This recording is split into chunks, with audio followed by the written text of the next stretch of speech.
আন্তর্জাতিক ফ্লাইট শুরু করতে কক্সবাজার বিমানবন্দরের সীমানার যাবতীয় অসঙ্গতি দূর করার কাজ শেষ পর্যায়ে বলে জানিয়েছেন বাংলাদেশ বেসামরিক বিমান চলাচল কর্তৃপক্ষের chairman air vice marshal Mohammad Manzur Kabir Bhuiyan.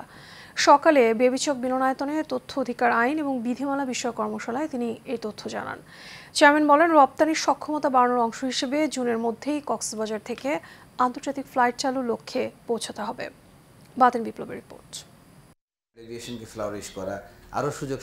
রাষ্ট্রের গুরুত্বপূর্ণ মন্ত্রণালয়, দপ্তর, পরিদপ্তর এবং অধিদপ্তরের তথ্য উপাত্ত সংগ্রহে গণমাধ্যম কর্মীদের অধিকার ও সীমাবদ্ধতা রয়েছে।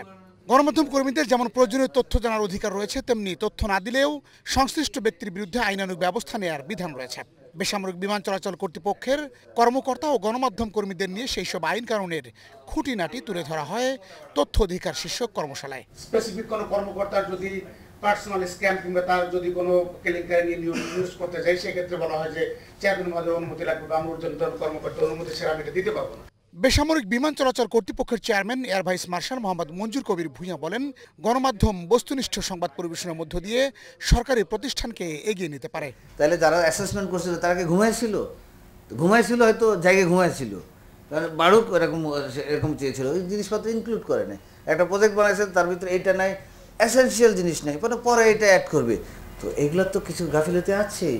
সেই গাফিলতি তো আমরা অবশ্যই আমি স্বীকার করে নিচ্ছি। আপনার কথা গাফিলতি আছে, গাফিলতি তো ধরতে হবে, সাইজ করতে হবে, ঠিক করতে হবে এগুলা।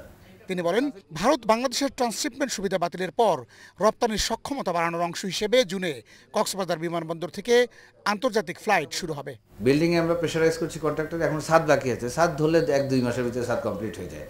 তো ছাদ কমপ্লিটের সাথে নিচে অ্যাসোসিয়েটেড কিছু কাজ, প্রেজেন্টেশন বসে গেছে, অ্যাসোসিয়েটেড কাজ কিছু বাকি থাকে। তারপরেও আমার মনে হয় যে জুন মাসে আপনারা যেটা বলছেন সঠিক, হয়তো হবে না, আমরা প্রেশারাইজ করে যাচ্ছি, হয়তো কমপ্লিট হবে না, না হলে অসুবিধা নেই। বিল্ডিং আমি ইউজ করতেছি না, অল্টারনেট বিল্ডিং অপশনস আমার সব রেডি। এই জন্যই আপনাদেরকে নিয়ে গেছিলাম সমস্ত অর্গানাইজেশনকে, এইখানে বসে বসে আপনাদের কাজ করতে হবে। কক্সবাজার আন্তর্জাতিক বিমানবন্দর চালু হলে বিশ্বের দীর্ঘতম সমুদ্র সৈকত, বিদেশি ভ্রমণ পিপাসুদের অন্যতম পর্যটন কেন্দ্র পরিণত হবে বলেও মনে করেন মঞ্জুর কবির ভূঁইয়া। বাতেন বিপ্লব, এশিয়ান টেলিভিশন, ঢাকা।